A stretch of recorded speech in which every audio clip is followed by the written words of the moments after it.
Hello. Today is not a day in the life or anything with me. It's a little more serious. I sent out a survey. A bunch of people, a lot more than I thought would, filled it out for a project I was doing in school. And some wanted to see what the project turned out like. So I'm here to show you just that. The survey was about misogyny and mistreatment from men in modern everyday life, and how unfortunate it is. So anyway, this is, by the way, nowhere near perfect. It still took a lot of time though, and I hope to revise it so that I can make it close to perfect, because this is something I really care about. But yeah, I did a lot of things I'd never done before when making this. So it's a book in magazine style called We Don't Know You Shit. And the reason it's pink is because pink is typically a feminine color, and men tend to think of women as less than and mistreat them, and really mistreat anyone that isn't a man. But anyway, I chose pink to kind of reclaim the color. So anyway, without further ado, we don't know you shit. The first page is dedicated to everyone that filled out my survey. It says, you took time out of your day to be vulnerable with a stranger, to tell some of your most scary, possibly traumatic, and worst of all, normalized moments to someone you may not even know. I thank you for your honesty. I thank you for your raw truthfulness. Our society has made it normal for all these vile things to happen without consequences to those who did them. With this project, I hope to not only bring attention to the unfortunate commonality of such horrible actions, but to empower survivors. We are stronger than what we have survived. I'd like to conclude this letter by saying this. Fuck everyone who has ever mistreated someone because they thought they could and would get away with it. And this is an author's page. It says, written by 82 anonymous people with a story to tell, designed by Fiona Morris, created for every person that needs to feel heard, validated, and wants to give a big fuck you to the men who wronged them. I start off my artist's book, which is what the project was, to make an artist's book. That was literally all the instruction, and you could do what you wanted from there. I started off with a poem called I'm Not Just a Girl. It reads, I'm just a girl. Why do we say that? Us women, we shrink ourselves down to less. We say it and accidentally make ourselves unassuming. Because I'm not just a girl. I'm so much more. I'm a woman, a designer, artist, student, employee, runner, writer, reader, athlete, sister, daughter, friend. I'm not just a girl. If I say I'm just a girl, it dehumanizes me. It makes me just another woman. And because of that, it makes it easier for men. Easier for them to treat me as not a person, but as a woman. And in this society, women are treated as less than. How is it that a group of people that make up 50% of the population are marginalized and are treated as if a minority? I know the history of why, but why in such a modern society hasn't it changed? Why do men still think they can treat us how they like? I want to be treated like a person, not like just a girl. I think a lot of us we say this expression, I'm just a girl, when life gets hard or something, when we mess up. And I think it's funny, but I also think it sends the wrong message. And so will I probably accidentally say it again? Yeah. But I don't want to, because I shouldn't have to make myself seem more unassuming and less than when I make a mistake or when life gets hard. One of the open response questions on my survey was, how'd your last relationship end? This is how for a lot of people. Like I said, I had 82 surveys. Not everyone answered every question, but I didn't get to fit all of them, but here are some of them. And this quote, this printed quote, is Weak Men Use Women to Validate Their Manhood by R.H. Sin. Anyway, how'd your last relationship end? He sexually assaulted me. He'd been dating someone else while still with me. I got broken up with over text while planning a date.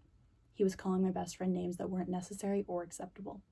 He told me that it was exhausting to pretend to like me. It was an 8-month relationship.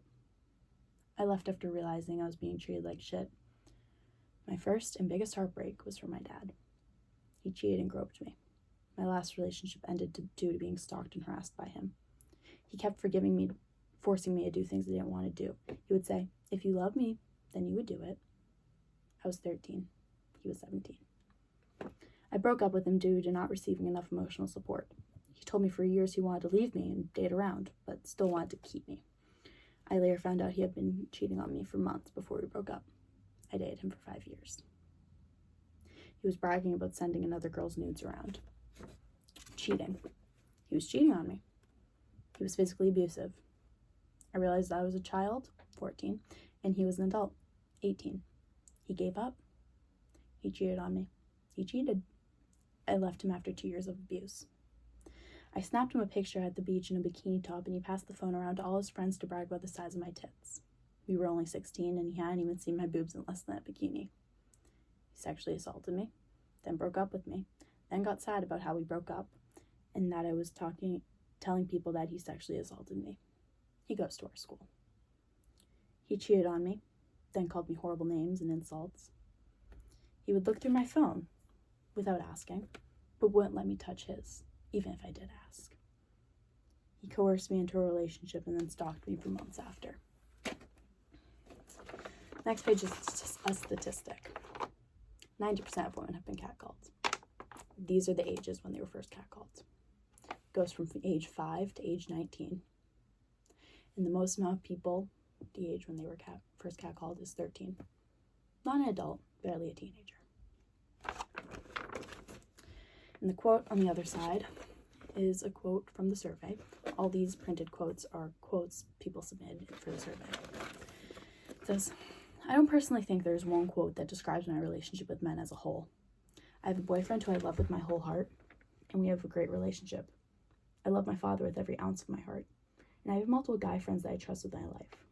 If I were to describe the men I choose to have in my life, I would describe them as kind and thoughtful. If I were to describe the men who think they have a right to be in my life, there's only one thing they make me feel: silenced.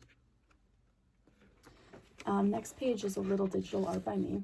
Digital art is not my strong suit, but it's 5 men in a lineup. But when I printed it, this man got cut off, so you can't see him. But it's 5 men in a prison lineup, each with a label, each of different ethnicities, social standings, jobs, etc., etc. But with one thing in common: they're not good people. They're half a man. And actually, during my critique for this class project, when someone said, well, it's kind of a good thing that guy got cut off and he only looks like half a person, because anyone who mistreats someone else like that is half a person. But anyway, it says rapist, molester, harasser, abuser. Next page is 2 quotes. One says, I can never let my guard down, even if I want to. And the other one says, misandry isn't the same thing as misogyny. Misandry means stop hurting me. Misogyny means I'm going to hurt you. And if anyone doesn't know, the definition of misandry is dislike of or contempt for men, ingrained prejudice against the male sex. Another one is another digital art piece by me. It's faceless because I didn't like the face I drew. It says, just doing my job. I don't know if you can see that, but it's a waitress. I'm a waitress, and a lot of these quotes, all of them, again, from an open response question on my survey, they're all to do with mistreatment in the workplace. And a lot of them were in the restaurant. In the restaurant, I work in the restaurant industry, and I like it. I make good money, especially as a college kid. But there's definitely a lot that gets slipped under the rug.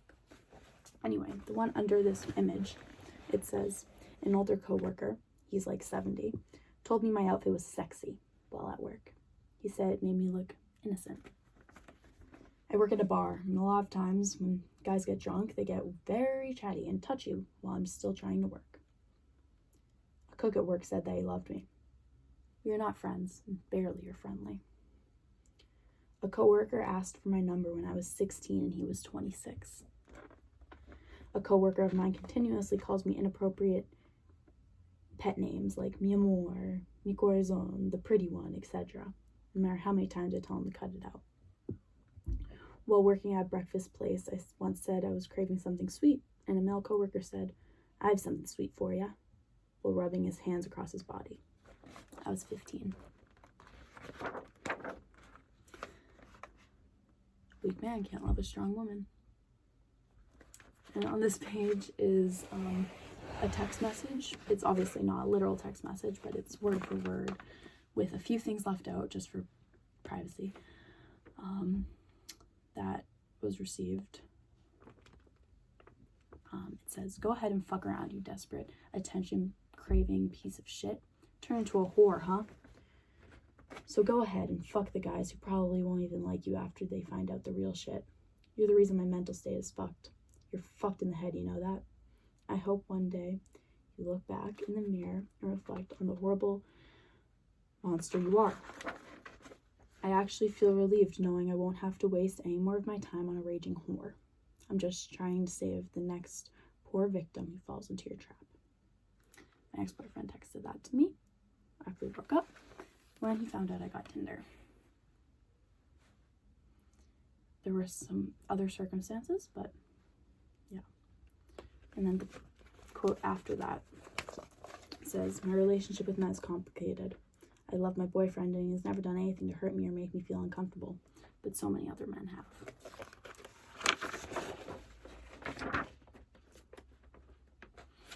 This next page, or 2 pages, it's all mistreatment while a child, or at the very least under 18, which is a child, but some don't think of it as such.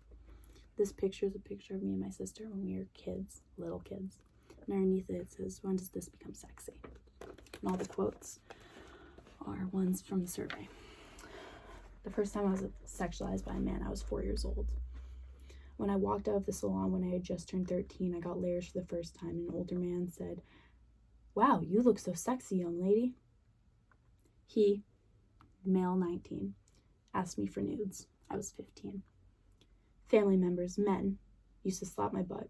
They did so since I was 10. In 5th grade, I was sexually assaulted. I was molested and raped constantly as a child. He would make sexual comments towards me for years, grades 6 through 8. 9 years old, he touched me a little lower than he should have. They make me feel very sexual when I'm still a child.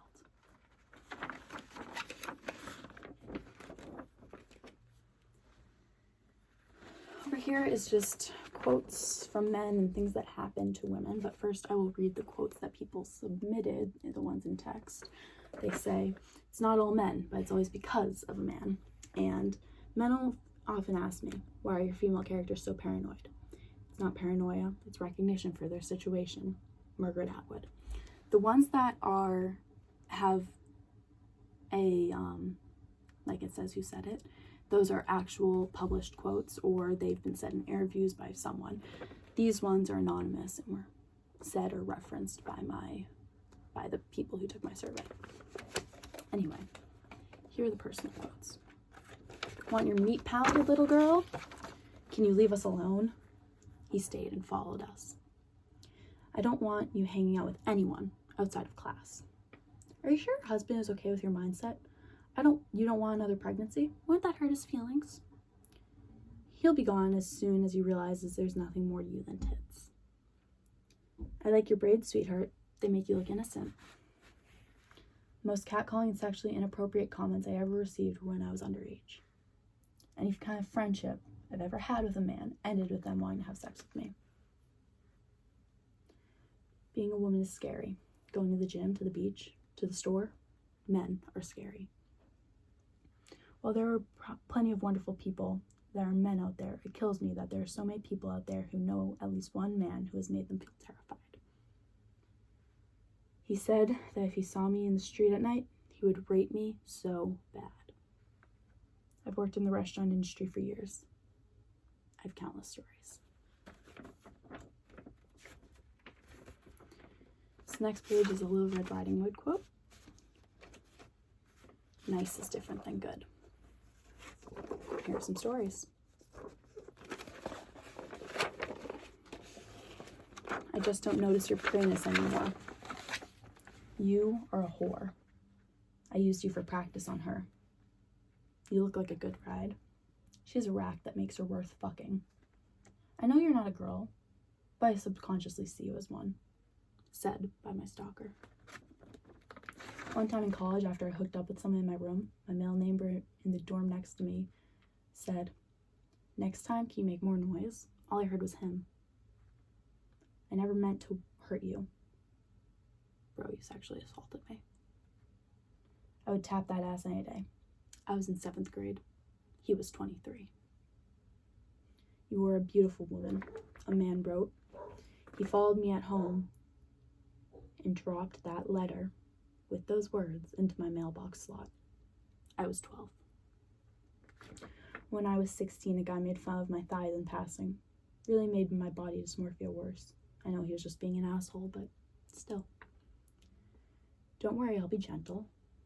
Implying something very different when we weren't in a sexual context. Drive-by catcalling. The guy in the truck driving by yelled nice boobs at me. I'll PayPal you for some simple pictures. He would often tell me that he only kept me around because he didn't feel like finding someone else. I only wanted you when you were thick. You have to protect her. She's too pretty. A man to my toddler while following us around. We have another page. My ex would pressure me into all sorts of things, but sex was the main thing. I recently had a male coworker ask me to join his female domination wrestling club. I brought it to my boss, and also a male, and he said, he was clearly joking, toughen up. Said I wasn't masculine enough. How many inches can you take? It was at school, unprompted. I'd love to bite those clothes off of you. It's 7 a.m. Let me finish my walk to school. You'll always be a whore, never a real girl. He tried to show up at my house at 12 a.m. I was not into him and had told him that. A man told me that my thighs were pale and veiny and said I should never wear shorts again. I was at work. The problem with you bitches is you don't know how to socialize. A man after I ignored him for calling me sexy on the street. My stalker threatened to hurt me and my family. Called me a slut, a whore, a bitch. All because I want to go to the town fair with him.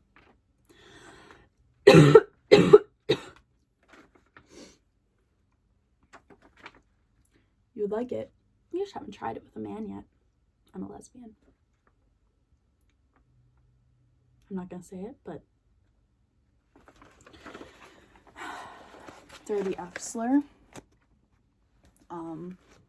And they give a little more context in this.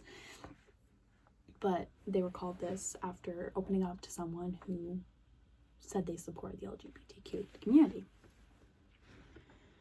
I don't care, was said when I was sharing a sexual boundary. A man catcalled me.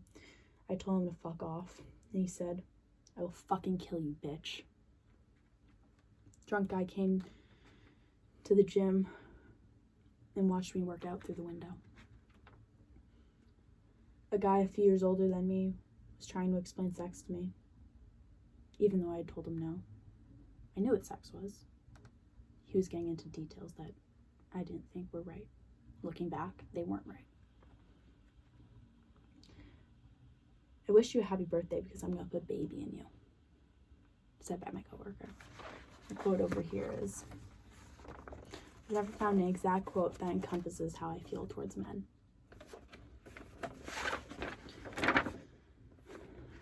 My mom gets catcalled regularly, but interprets it as a genuine compliment. Almost 15% of women estimate they have been catcalled 50 or more times. I was getting ice cream with my friend at 11. We were catcalled 3 times in the 8-minute walk in the neighborhood. This one I took some artistic liberty with. It says, how has a man made you feel uncomfortable? And it's a bunch of things layered, written over each other because there's countless stories, but I'll read them out. A friend would try to pull me into their lap, try and kiss me. As soon as the day I had met him, by following me in their car then trying to get me inside their car. They stare, even when I'm fully clothed. I go out and they stare, even with their girlfriends or wives. Being comfortable, being racist or misogynist, even if I'm there. I had my ass grabbed at 16 by a man in between an airplane seat. He tricked me into kissing him. I was sexually harassed by the same man repeatedly, touching without consent. He kept following me around the grocery store. I was 14. A man grabbed my face, pulled me in, and told me how beautiful I was. He took pictures of me in public, staring at my chest while I was trying to do my job. Some more quotes. All men are pigs. My mother. We are all part of a system that hurts us based on our gender, but it does give the benefit of power to cisgender, heterosexual men that it gives to no one else. This is a story from a girl who went to a Catholic school where they wore skirts as part of their uniform. I went to an all-girls Catholic school. I vividly remember being a freshman and getting advice from seniors. It was supposed to be advice on how to survive high school, but they asked if we had gotten the skirt safety talk. We hadn't. So they told us how we shouldn't wear our skirts on public transport to and from class.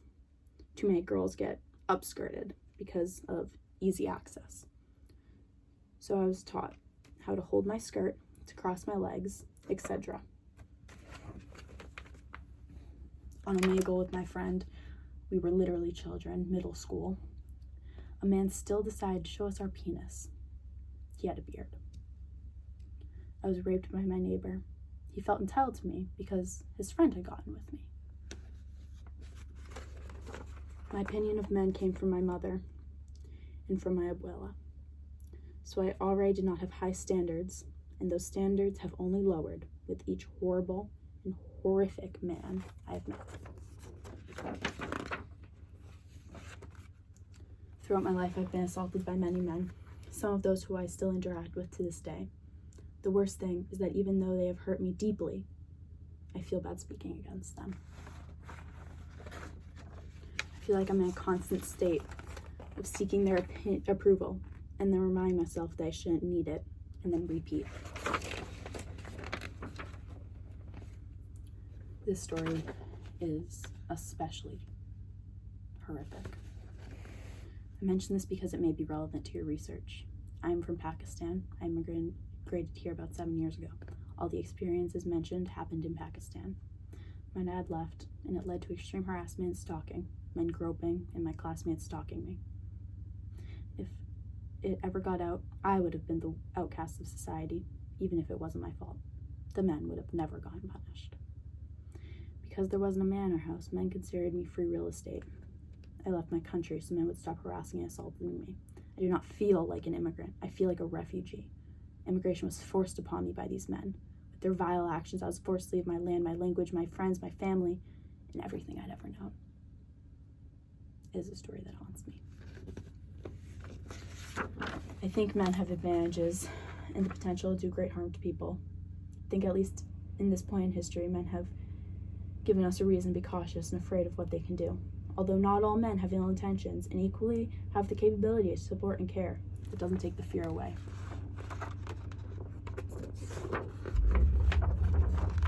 This is another page that has a lot of overlapped writing. It's all the stories that I wanted to include and needed and had one last page to do so. So it's going to be rapid fire. My ex would say I didn't love him because I wouldn't have sex with him. When they stare, I feel malice. I work at a game shop. The men sexualize me and are inherently insanely sexist. He was 23 and wasn't good at listening when I was 18, and I said no. Making comments about my body at age 10. He asked me if I would take a picture, if he could take a picture of me. I said no. I saw him do it anyway. He wrongly touched me after I said no. Not taking no for an answer and not getting the hint that I wasn't interested. Even though I'm out as a lesbian, I've had many guy friends who have said they could change me. I was on the train out of nowhere This boy, sitting behind me started touching my breasts. It was 5 p.m. rush hour. The male teacher pulled me in by the charm of my necklace during class. My first boyfriend pushed me up against my basement wall and touched me. I told him I wasn't comfortable. He didn't stop. My ex-boyfriend raped me 2 years into our relationship. That was my fault. He continued to assault me and guilt me into having sex with him over and over again. Now I have an unhealthy relationship with sex and my value. When I dated my first boyfriend at 14, he beat the shit out of me. I had a black eye for the first month we dated. It was a common occurrence after that. Last I heard, he was in jail for rape of a minor that caused her to pass away from suicide. My ex would pressure me into things. My butt was squeezed by a man behind me when I was waiting in line. I thought it was an accident until he did it again. I was groped. Last page. Nothing gold can stay, Robert Frost. And I know there are good men. I wish to love good men, but the trauma is too deep and the process of healing and trust is a slow one. I can only hope there's someone out there patient enough to stay with me. And a little humor to lighten up this conversation, I guess. Why do badass women fall for bitch-ass men? Hope the patriarchy goes and hate fucks a cactus. My past with men makes me worried I'll never have a happily ever after.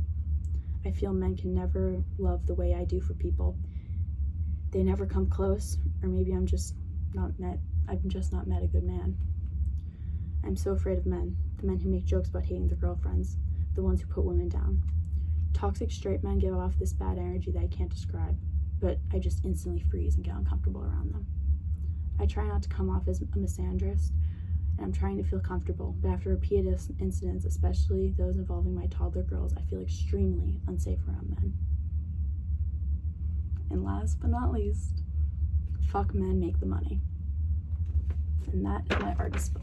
Thank you for watching, thank you for listening, and thank you for everyone that filled out the survey.